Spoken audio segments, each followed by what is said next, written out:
Good morning, and welcome to part three of our three-part series on fair housing and diversity in real estate.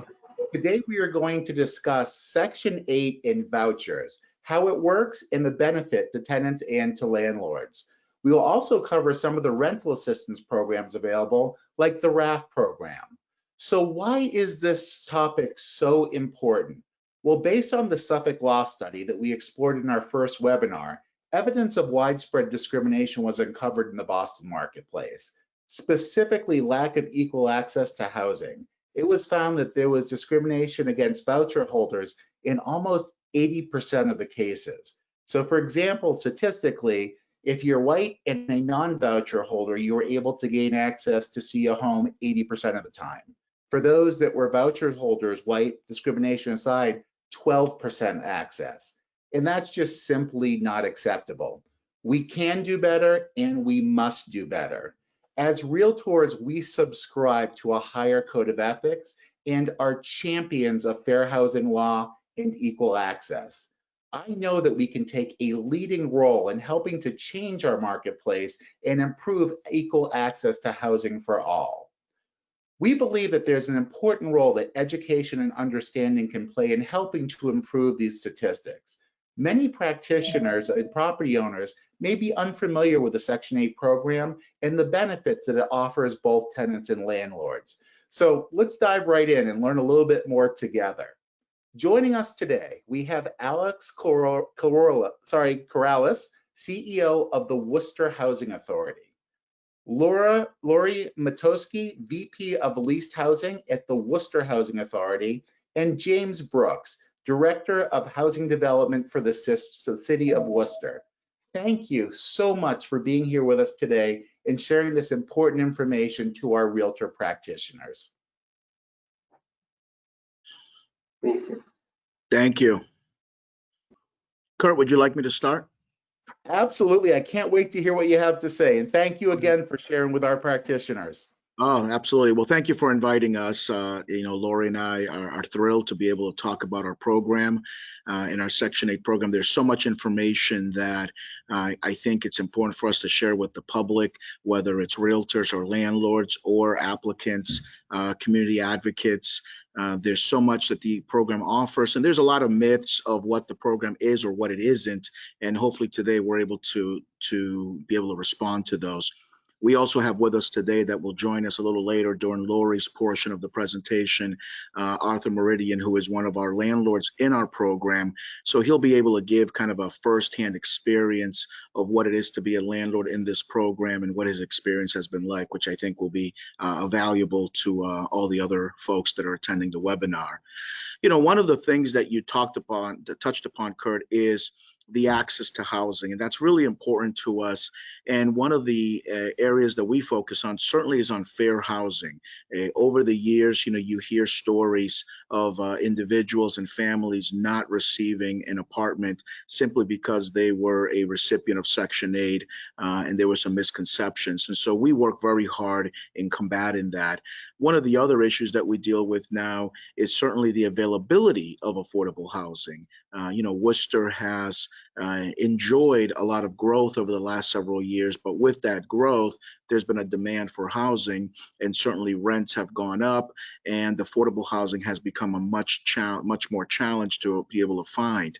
Laurie will talk, or we would be happy to talk about how we were issuing out vouchers and getting 90, 95, 97% of the folks that we gave vouchers to were successful in finding affordable housing.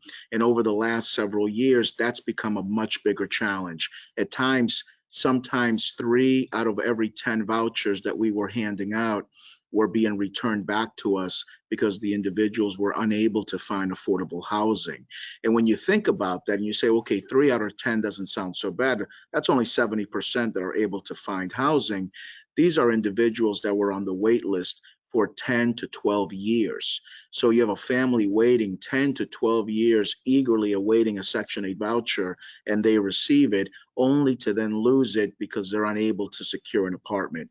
And so our way is to really talk to folks about the program as a way to encourage folks to participate in the program and hopefully expand that pool of eligible landlords that are willing to join our program.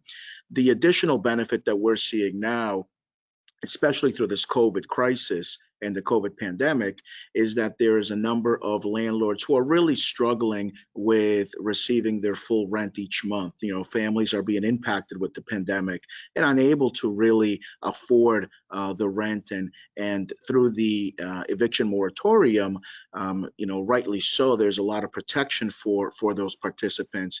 But on the opposite side of it, there are landlords that are unable to make their mortgage payments on their properties because they're unable to collect the full rent.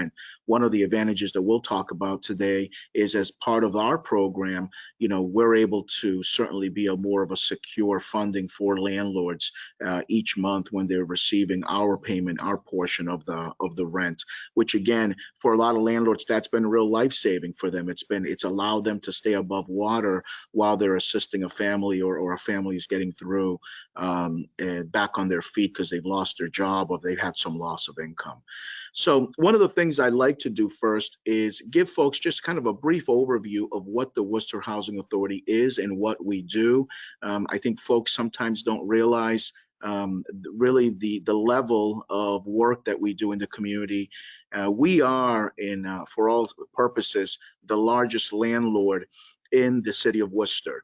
We're the second largest housing authority in New England. Only Boston is a bigger housing authority than Worcester. So we're a larger housing authority than Providence, than Springfield, than Hartford. You know, so you think of all those major cities in New England, we have more public housing units than any of those cities. So we're a big landlord. We help a lot of folks. We have 3,000 apartments that we own and we manage. Those are our public housing apartments. We also have 4,000 Section 8 vouchers that we distribute and we manage every single month. That's 4,000 families that are receiving some form of assistance through our program. In total, you're looking at about 15,000 individuals that are receiving some level of assistance from the Worcester Housing Authority, spread out throughout the city, as well as Worcester County. You know, we have folks with a Section 8 voucher that may move to surrounding towns or other, you know, even further than that. And if you have a federal voucher, you can pretty much move anywhere in the country if you want to. So overall, we have 24 developments in the city, spread throughout every zip code in the city of Worcester. We own property there. Some properties you may not even know. You know, we own property, for example, on Lewis Street, which is just a standard two-family home that doesn't look like housing. And then we have other properties that are much larger. Most folks know us for properties like Great Brook Valley and Lakeside Apartments, which are large developments with 1,000 families. But we take a lot of pride in the condition that we maintain our properties. You'll be hard pressed to find trash on our properties. We take really good care of them. We believe we want to have a strong beautification in our neighborhoods and be part of the neighborhood and strengthening those neighborhoods. We also have a housing for disabled and elderly individuals, so it's not just families that we house. And you'll know a lot of our towers that we have throughout the city of Worcester. We have properties over by the lake, bordering Shrewsbury, over Lake Quinsigamon, as well as properties down in the Webster Square area, Belmont Street, and even in the Main South area. So those towers are most recognizable to folks. And the other thing that we do is we work with our families. It's important not only in our Section 8 program as well as in our public housing program to house folks, but we believe in helping folks get to self-sufficiency. So through our programs, we've been successful in helping families purchase their own homes. And you can see here 3 examples of families that were able to come in, join our program, receive the assistance and the case management and the hand-holding needed in order for them to qualify, gain employment, save money, and ultimately be homeowners. And in the case with the woman on the top right, she's not just a homeowner, she's also a landlord now. And so she's learning the ways of being a homeowner and a landlord, and doing very well by her and in that outright. The other thing is we also help other vulnerable populations. We have programs that focus on elders. We have programs that help folks with mental health or substance abuse, as well as individuals that are in congregate type housing.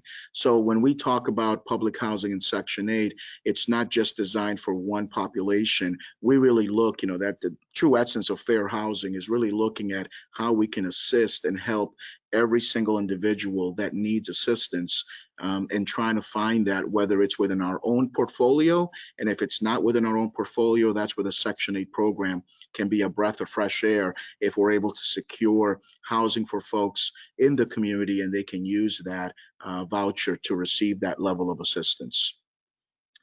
For our elders and our towers, you'll see that we're quite an active agency. We do, certainly pre-COVID, we were transporting our seniors, grocery shopping, senior center. We do a lot of on-site programming. We have on-site clinics, pet clinics. We would give free pet care to folks. We have our organized resident councils, food drives.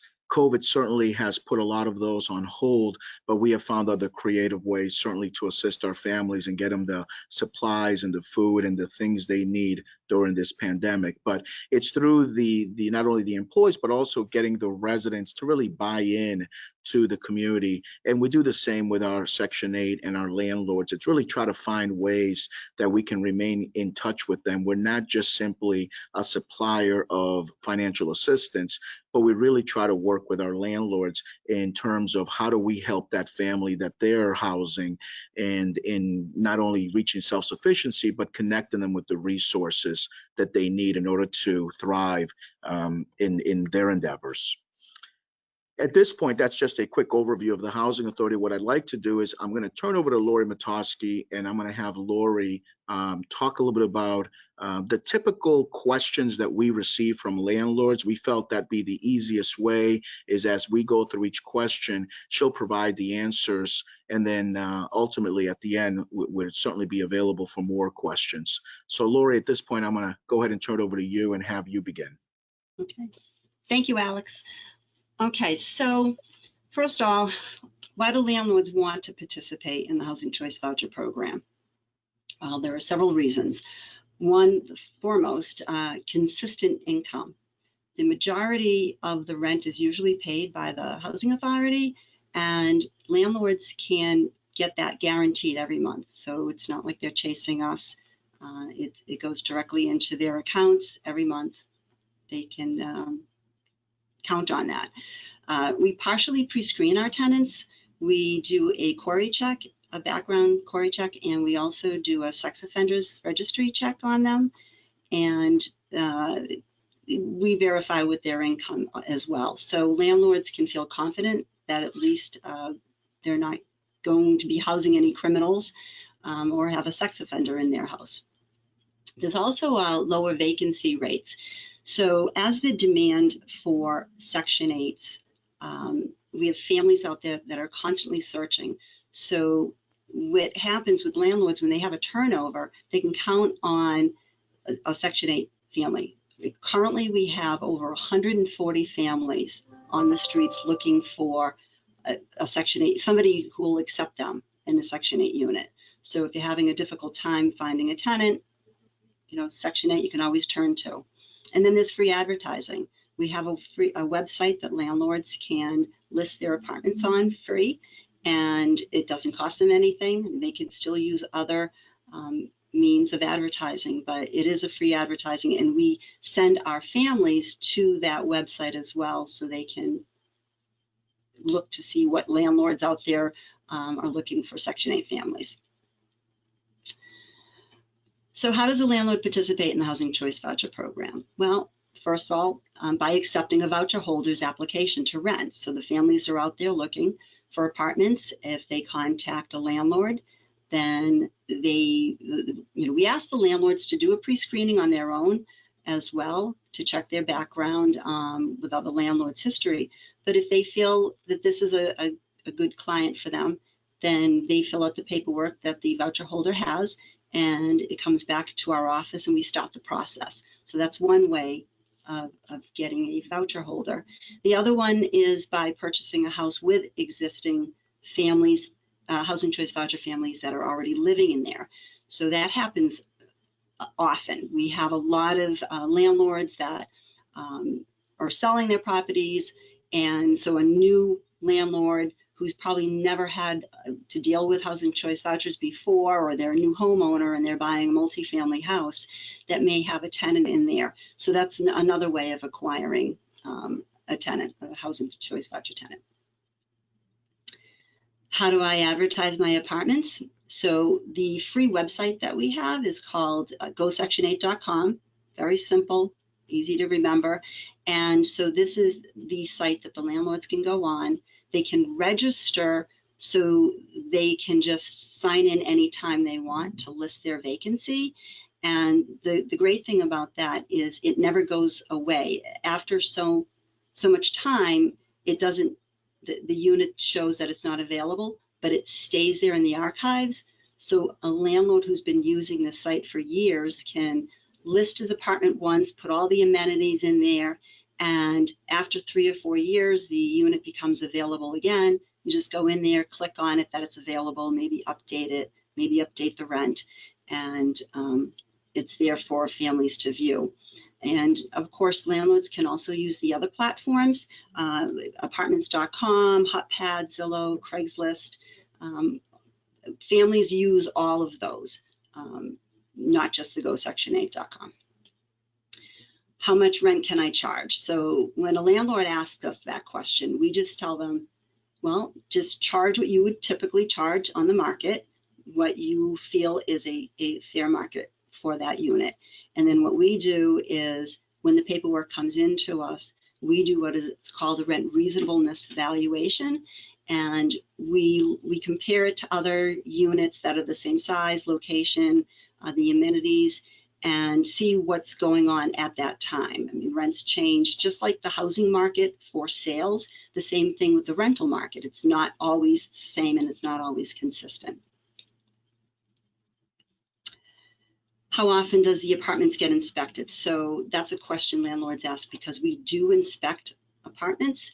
We inspect initially prior to us entering into a lease or having a landlord enter into a lease with a tenant. And we do it annually. So we go out there every year within 12 months to inspect to make sure that the tenant's housekeeping, they're maintaining it, and also that the landlord is maintaining the apartment to standards. Also, if there's a complaint by a tenant or a landlord, we'll go out there, we'll have an inspection done. And that could be, maybe a landlord has concerns that the tenant has 10 air conditioners and they're afraid of all the wires. They might want to request for a complaint inspection that way. Or a tenant may feel that the landlord's not listening to their complaints, and they request a complaint from us for us to go out there and to make sure that it's being maintained. The other one is quality control. So we need to, by HUD's regulations, do a random selection of the apartments that are on the program to make sure that the inspectors are following standards.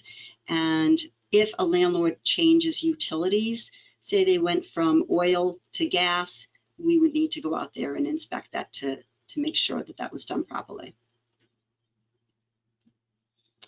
What are the rules about lead paint? And I think this is a common thing, and most landlords know what the lead rules are. However, we do follow the standards. If there's a child that's going to be residing there under the age of 6, that we need a letter of lead compliance, and the letter of lead compliance cannot be more than 10 years old. If it is more than 10 years old, we ask the landlord to get a post-compliance assessment determination, and we do that for 2 reasons.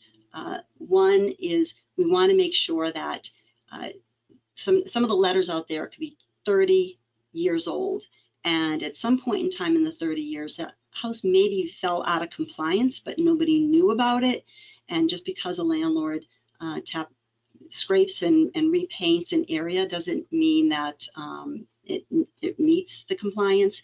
So we want to protect the landlord as well in case something happens and a family is renting there with a child. They they get the lead paint poisoning, at least now if the landlord had an up-to-date letter of compliance, it's to benefit them as well.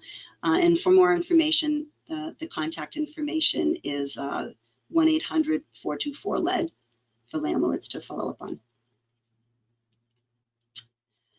When can I expect the subsidy payments? So that's a big question.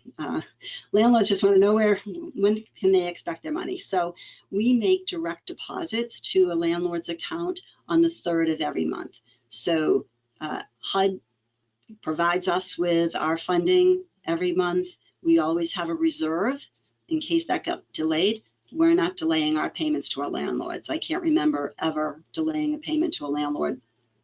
And it's in the landlord's account by the 3rd of every month, and they can guarantee that. Okay, so the house I just bought has a housing choice voucher tenant in it. What do I need to do to receive the subsidy payments?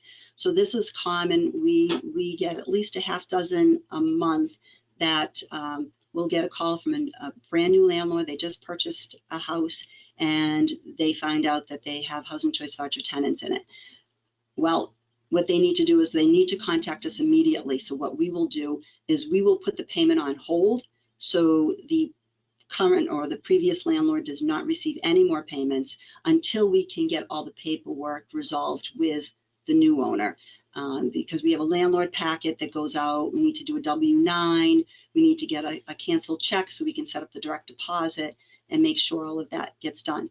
We don't require the new landlord to enter into a new leasing contract. What we do is just an assignment. We just assign the current contract over to the new owner, and we provide them with a copy of that contract in case the previous owner did not, so that that way they can read it, and they just assume it. So there's nothing fancy they have to do. They don't have to get another inspection. We just pass the paperwork along. Okay, how do I contact someone at the Housing Choice Voucher Department? So the Housing Choice Voucher Program is administered by the Leased Housing Department at WHA. Our receptionist telephone number is 508-635-3148. Or you can email a question to questions@worcesterha.org, and those questions are fielded by somebody who will send the questions up to me, and we can make sure that we get the answers to those questions. A lot of those questions are from new landlords. They go to our website and they ask that question. How can I find out more about the WHA's program, Housing Choice Voucher Program? So if you go to our homepage, Leased Housing Department's homepage, it's worcesterha.org/leased housing, and then you can click on frequently asked questions, and there are several questions that are common that landlords ask, not only for new landlords, but also for our ongoing landlords. You know, maybe they've never had to change a utility before, and they've been a landlord for several years. They want to know what they need to do, and a lot of the questions are answered on that. Okay, so I have here today, who's also with us, is one of our landlords. His name is Arthur Meridian. And I've known him for several years because he's been with us for a long time. And I'm just going to ask a few questions of Arthur so people can get a perspective from an actual landlord that's been with us. Okay, welcome, Arthur. Thank you, Laurie. So Arthur, tell us, how long have you been a landlord, just a landlord in general? I have been a landlord going back to the early 70s, I would say 74. And amazingly, I've had a relationship with the Housing Authority for approximately 40 years. And it's been ongoing consistently for the 40 years. And I really have had all good experiences with the Worcester Housing Authority. And we do business with several other housing agencies. But my longest involvement in the Section 8 program has been with the Worcester Housing Authority. and actually the Section 8 program started in 1974, so you're probably one of the original landlords. Yeah, well, I do go back to Irving Colvin, who was the administrator, executive director at that time. So it is quite a few years. Yeah, that's And- right. That's right. And And so, Arthur, tell me, so you've been with us for probably about the 40 years. Have you used our GoSection8.com website for Yes, listing apartments? everything with Go Section 8 that comes available. And we do have good experiences with, I would say, just about all of the customers that we rent to with the Section 8 program. The Section 8 program isn't an answer to every single problem that a landlord may have. You still have to do your job as a landlord, and you have to take care of the tenant's requests and be responsible to that tenant like you would any other tenant. The good point of the Section 8 tenant is that their rent being subsidized helps them become a better tenant because they don't have the daily pressure of having to plan to come up with that rent every first of the month. Housing's a big expense. It's going to become a bigger expense. And it does relieve a lot of stress from the tenant. It makes them a better tenant for you to work with as a landlord. So how do you treat a Section 8 tenant when an applicant actually, when they're coming, they call you, they've seen your apartment listing. How do you treat them compared to the regular market? Okay, the way we accept tenants is always the same with everybody. We ask them to come down to our office, which is at 50 Piedmont Street in Worcester, and fill out an application. We like to see the applicant. We'll review the application, and then we will take them and show the customer the available apartment. And if they say, yeah, yes, we like it, we'll review their application that we give them. We look for a good tenant history. We look for longevity with the tenant. There's obviously no, and we are a for-profit company, so there's no money to be made with a tenant that's going to be there for 1 year and leave. We look for tenants that are going to be there several years. However, our agreement is for 1 year, and we do honor that agreement. We only look for the 1 year from the tenant in terms of the rental agreement. We look to keep the tenant as long as possible. We look to try to keep them satisfied. When maintenance issues come up, we try to resolve them as promptly as we can, and just maintain a good relationship with the tenant. But the process we use in our office is the same with every single tenant. So off of that, you said you sometimes have a tenant there for a year, maybe longer. Do you recall, what do you think is the longest you've had one Section 8 tenant for?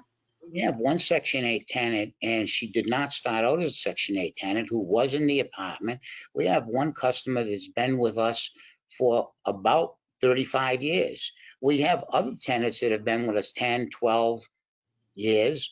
And I would say on average, our customers stay with us for about 5 or 6 years at least.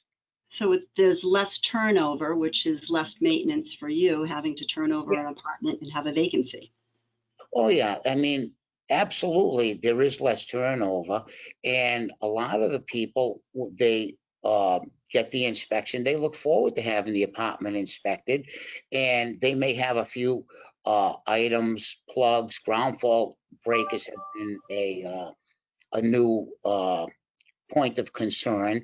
And we've been upgrading those. And, you know, you're actually renting something to people that does need maintenance. And the more you can maintain the building and maintain the tenant's apartment, the happier that tenant's going to be, the happier you're going to be, because the end result is you want that rent consistently coming in. If you're investing in apartments, you want to maintain your cash flow, and you want to maintain your rent, you want to maintain your mortgage payments, and you want to do a good job for the customer and yourself. Lastly, Arthur, what would you say is your best experience, or what do you like the most about the Housing Choice Voucher Program? I like the fact that it takes a lot of pressure off the tenant and the worry of how am I going to pay my rent.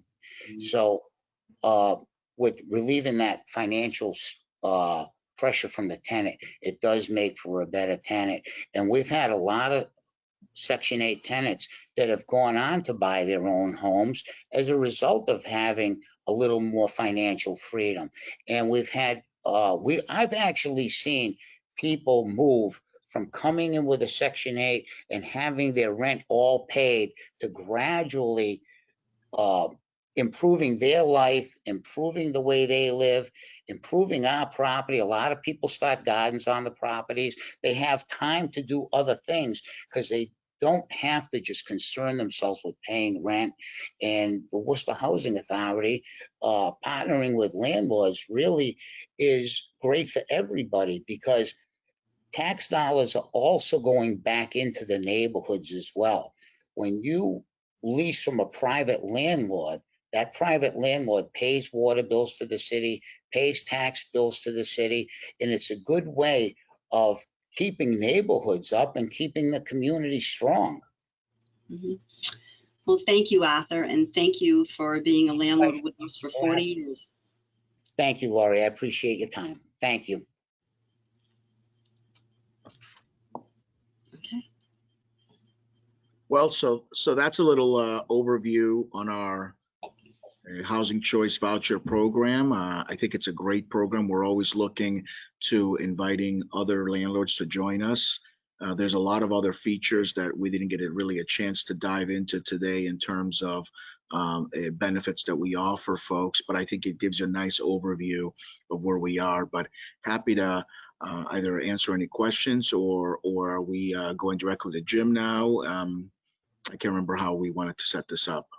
Yeah, no, and thank you so much for providing all that great information. I would say let's kick over to James as well, because there's a lot of good information there, especially regarding RAFT and some of the other programs. And then afterwards, we'll take questions from the audience that's on, because I know that they have a lot of them about the Section 8 program. We also have our visionary leader, CEO Teresa Hatton, on the line as well. So with that, we'll kick it over to you, James, then we'll come back and make sure that we do questions right afterwards.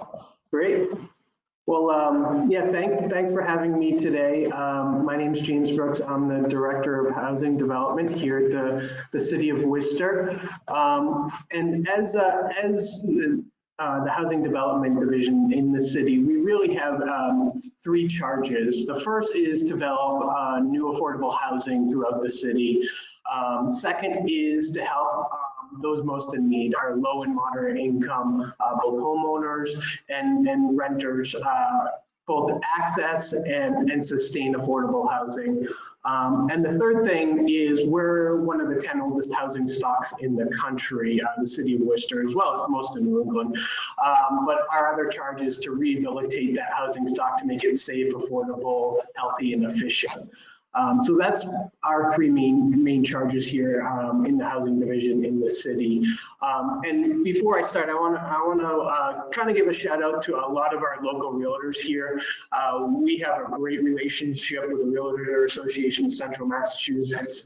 We attend monthly meetings with them, and really, realtors are really the trusted boots on the ground to get accurate messages out from City Hall regarding housing. So I want to thank all of you, and we're heavily involved in our Government Affairs Committee with the Board of Realtors. So you know, that two-way communication is really critical to getting messages out, and both, you know, statistics and feedback from realtors who are actually participating in the housing ecosystem every single day. So with that, what I'm going to do, I'm going to talk a little bit more about some of the other rental assistance programs outside of Section 8 vouchers that you might either directly or indirectly hear about. The first is each larger municipality in the state, from New Bedford all the way out to Greenfield, receives what's called HUD entitlement assistance funds. Those funds are basically two different buckets, if you want to look at it like that. The first is community development block grants. Those are really the most flexible sources of funds. We can use them for housing assistance, for rehabilitation. Other things we can use them for too is helping out with YMCA programs and all different other community activities also. And the other source of funds is really for those who are most in need and are at risk or are homeless, and those are emergency solutions grant funds, ESG funds. So those are two of our main HUD entitlement funds. As I said, a lot of the larger municipalities throughout the state receive these. The state themselves also receives entitlement funds, and these are primarily distributed to cities, well, not cities, mostly just towns, smaller municipalities that don't necessarily receive direct assistance through HUD. The state manages that process to make sure all smaller communities also have access to these funds. So that's just a quick overview of HUD funds. Some also Massachusetts specific funds are the RAF program, which we'll talk a little bit more about, home base, which is really for those homeless. CPA funds, Community Preservation Act funds, about half the state has access to those funds, which can help out with housing assistance. And with COVID on everyone's minds, there is a $30 million COVID-19 relief fund that is helping both landlord or owners as well as tenants throughout the state. So first thing, as I said, the HUD entitlement assistance. Through the Community Development Block Grant, one of the things we can do is provide emergency payments for families or individuals who are impacted directly by coronavirus. You may have heard the CARES Act funds that became available in the spring. These can provide direct assistance for families for rent, from food, utilities, as a one-time payment for up to 6 months to either catch up on rent or mortgage, or provide, as I said, assistance for utility bills and food, those things. It's really all income based. Individuals can be up to 80% of AMI. AMI is how much money they can make. And these funds are paid directly to the providers, not to either the tenant themselves or the recipient themselves. They're paid to the landlords or to the utility company. And as I said, it's a one-time payment. It's not unlike Section 8 funds where they have that voucher. This is a one-time payment. It's not ongoing assistance. It's kind of like a catch-up payment to help with those immediate needs. So that's Community Development Block Grant Assistance. I definitely suggest if your city or town has a community development or housing development office, contact them, learn more about their specific programs, their rules and regulations on how they manage those funds. The other source of funds through HUD is, as I said, ESG, Emergency Solutions Grants Funds. This can provide up to 24 months of rental assistance in a 3-year period, so 2 out of 3 years. And it's really those for at the lower income limits, 50% or less of AMI, and they really have to be at risk of homelessness. So they can't pay their rent because of COVID or another issue. They don't have a source of employment. And again, this is paid directly to either the housing providers, the utility company, and not to the recipients themselves. And these are usually, the cities and towns usually don't administer these directly. It's usually through a local nonprofit organization that focuses on housing and homeless issues. So that's a little bit about the HUD programs. As far as some of the Massachusetts assistance programs, I know the Mass Association of Realtors was involved recently with getting additional funds for our RAFT program. The RAFT program is administered through DHCD, which is a state agency focused on housing.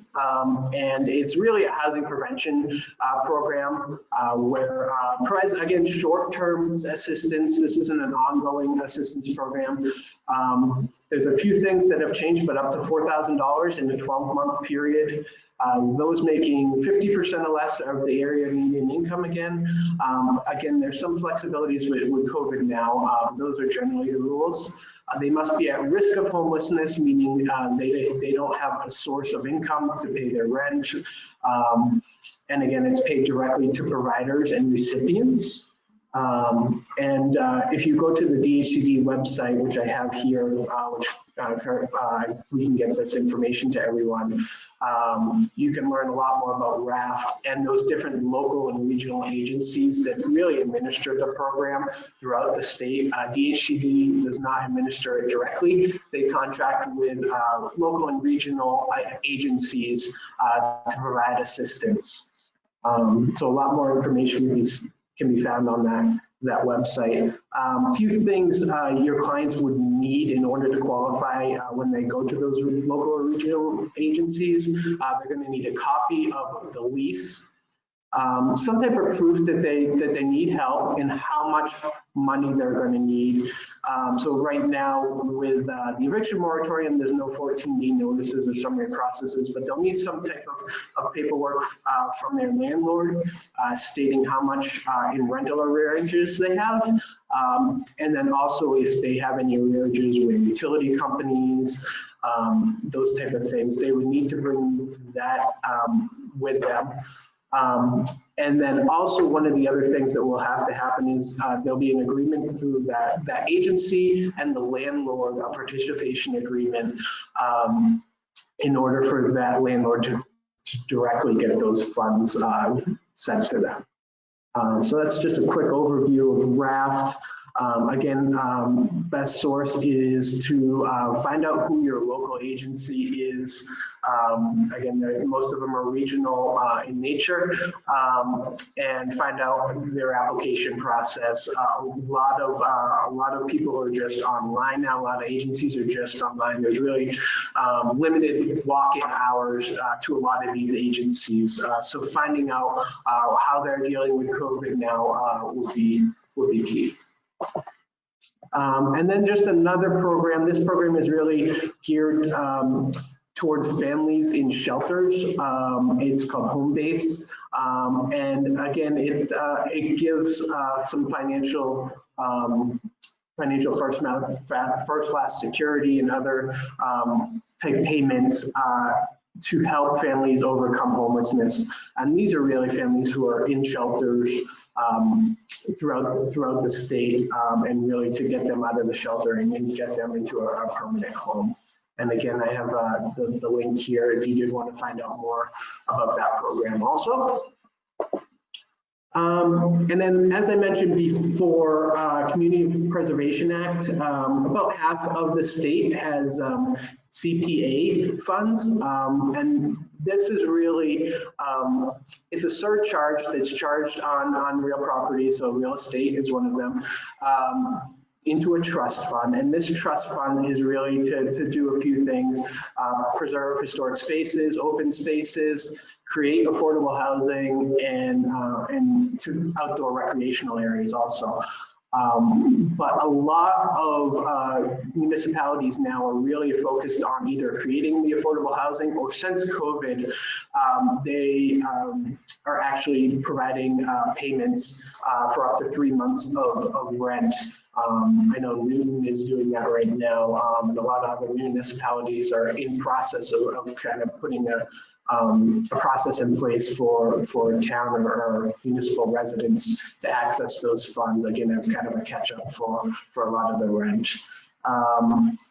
The link is here, communitypreservation.org. They're kind of the statewide organization who all these municipalities belong to.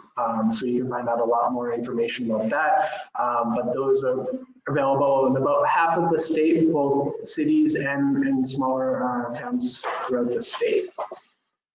And then finally, the last thing I'll mention here, since COVID began, Massachusetts began a COVID-19 relief fund. It's a little over $30 million.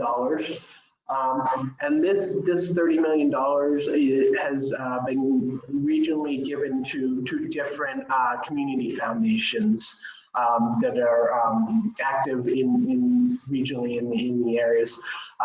So they have a few focuses on this. The first is essential worker resources, nurses, doctors, individuals with disabilities, food security, and then also preventing homelessness. So here in Central Mass, there is 5 separate grants that this fund has made to both foreclosure prevention assistance. So there's for both guidance provided by RCAP Solutions and others here in Central Mass, as well as financial assistance up to $4,000 to help those homeowners catch up on their mortgage payments. And then also we have 3 agencies in Central Mass providing eviction prevention assistance, both guiding them through the process as well as financial assistance up to $4,000 to catch up on their rent. So that's just a quick overview of some of the other programs outside of Section 8 that are available. With COVID-19 going on, these continue to evolve daily and weekly. So the best advice I can give is talk to your local municipality or local housing service provider and find out the most current up-to-date information on where they stand on programs, as well as accessing their agencies. As I said, most people are remote now through either telephone or online. But there are programs available to help both your homeowners and renters through this period. And as most of you know, the CDC just extended our nationwide foreclosure moratorium until the end of the year for almost everyone. It has to do with that CARES Act payment everyone receives. So everyone making less than $99,000 per year individually, or $198,000 per year filing jointly would be eligible to access that moratorium. So with that, I'll turn it, I guess, back over to Kurt. Go from there.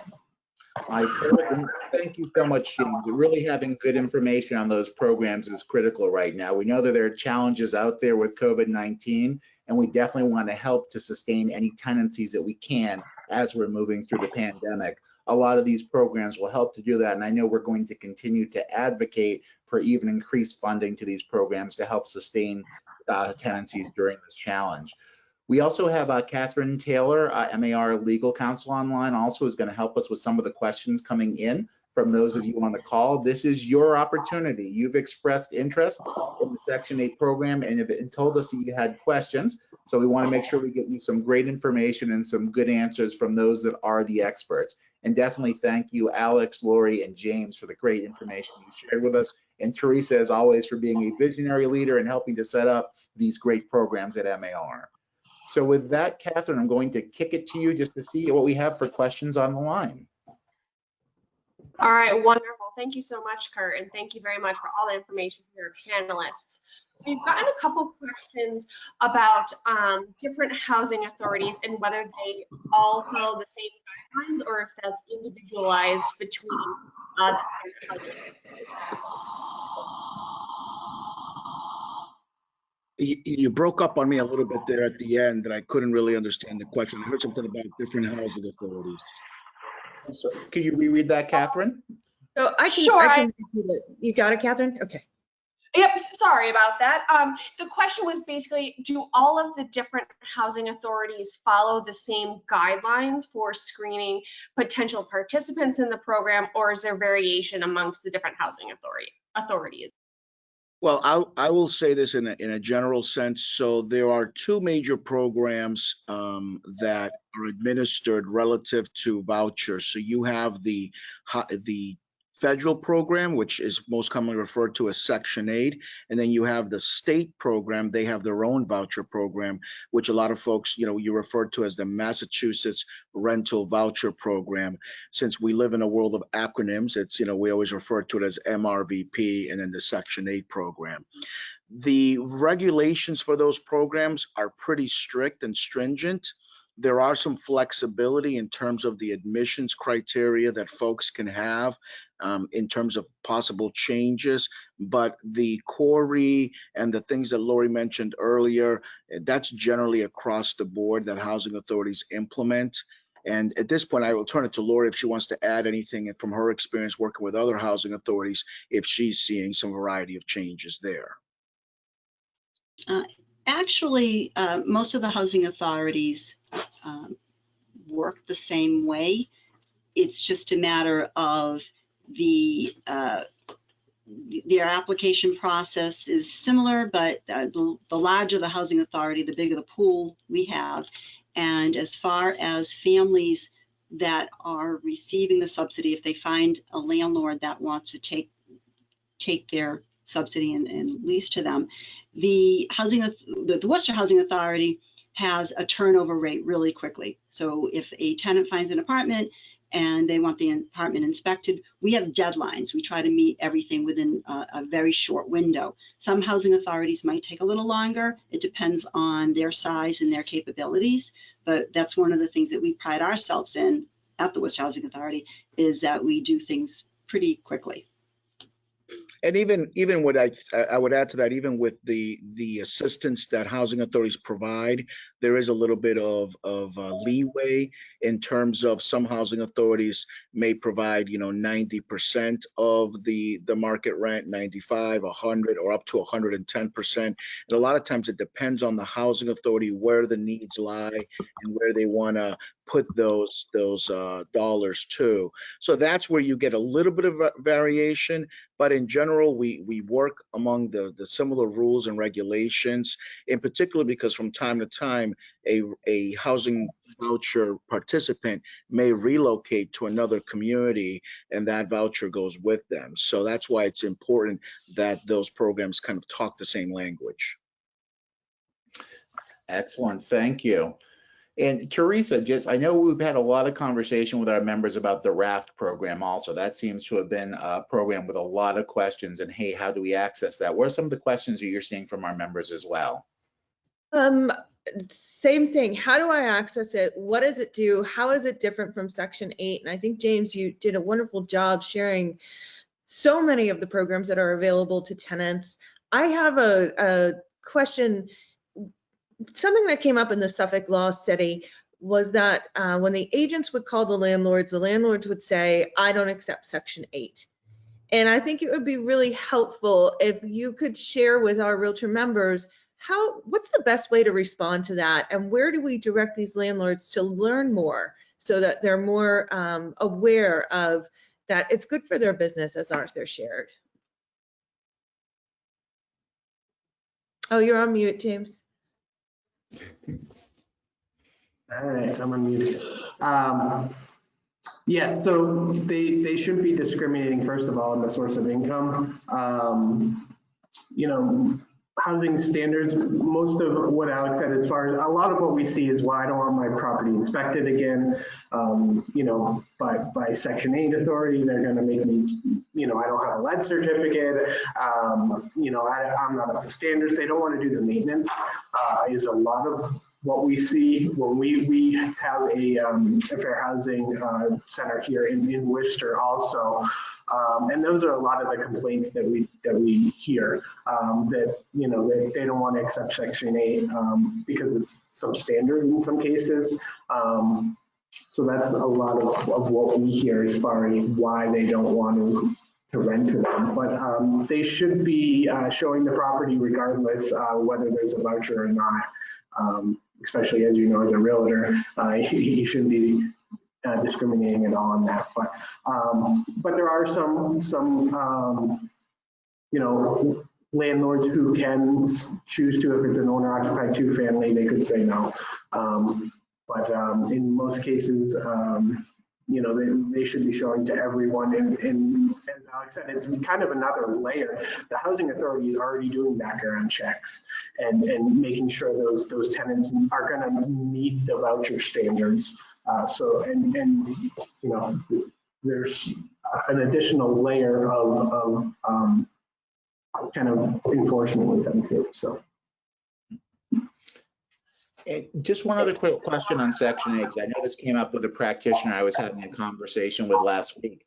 What's the process for getting a unit pre-approved for Section 8 so that they're in place? And I know that one of the things that they had encountered was there was a significant lead time between when the tenant had put in the application and their ability to get an inspection on the unit. It drifted out for about 2 to 4 weeks when we had last spoken. So I wanted to check and see if there were any tips or tricks of how to best manage that program to get ready for a Section 8 tenant.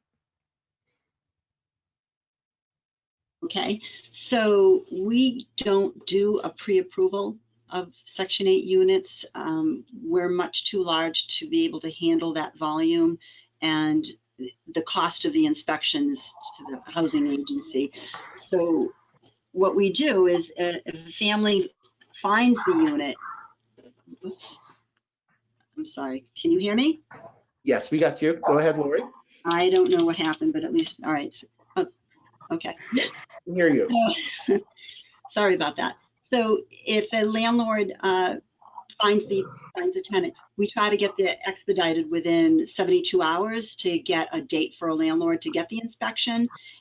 We also refer landlords to HUD's website and look up the housing quality standards.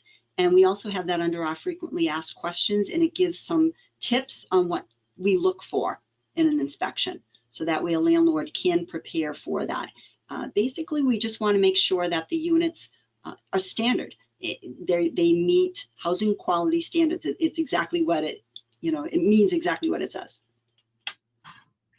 And if I could just add to that too, one thing we recommend when we're dealing with landlords, mostly on the rehab side, is for them to obtain what's called a certificate of fitness from their local code enforcement inspector. It's almost exactly what the housing authority is going to require: smoke detectors, making sure all the screens are in the windows, making sure there's no leaks, all those things.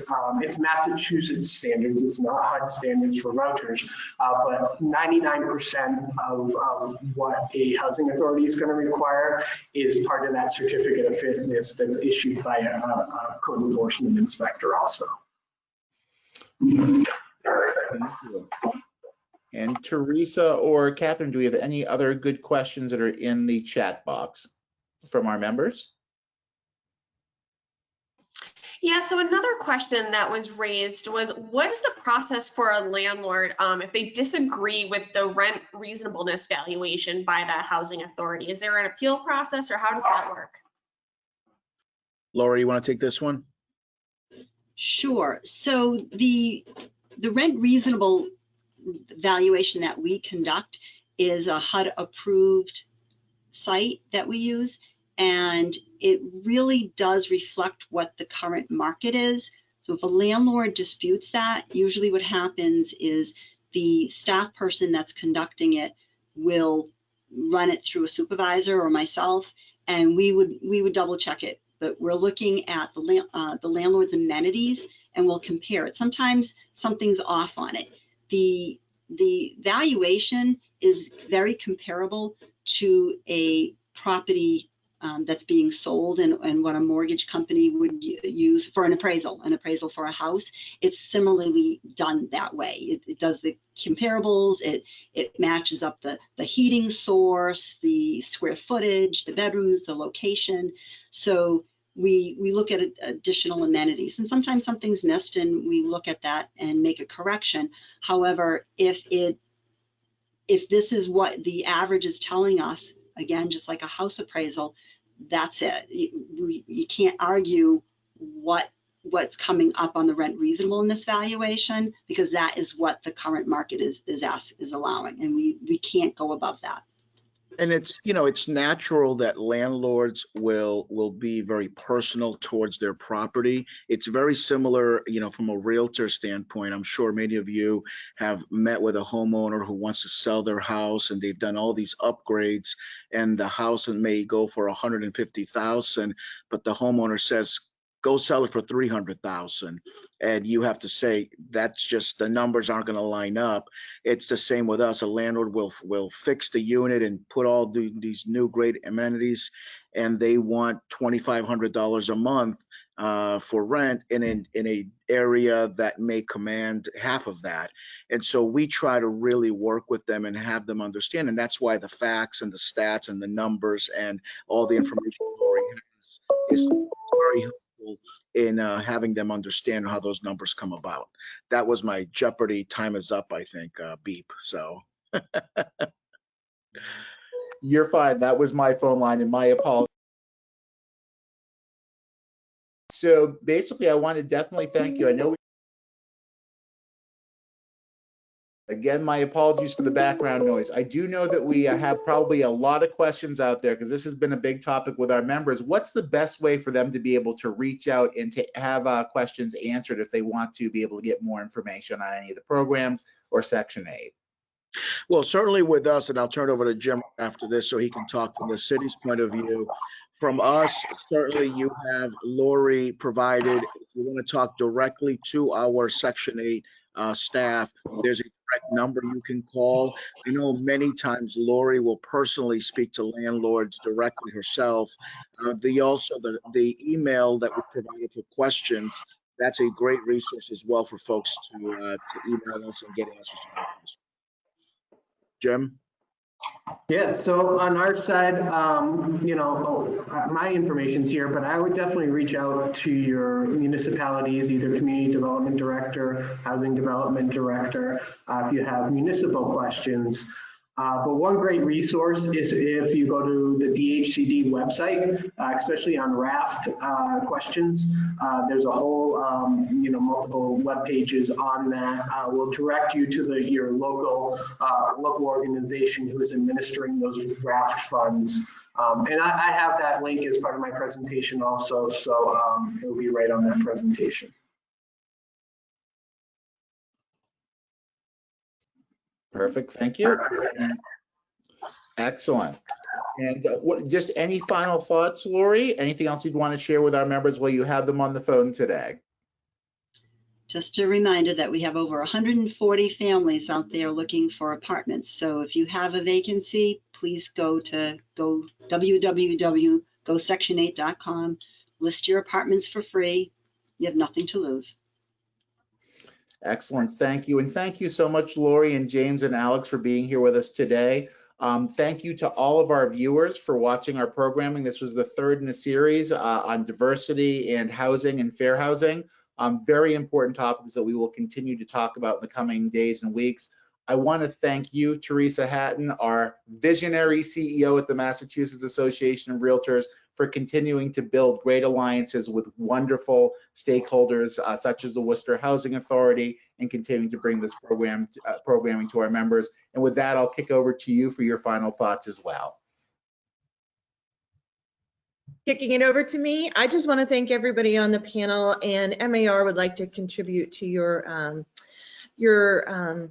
food drive. So we would love to make a donation. So thank you for sharing that information. Thank you for all the work that you do.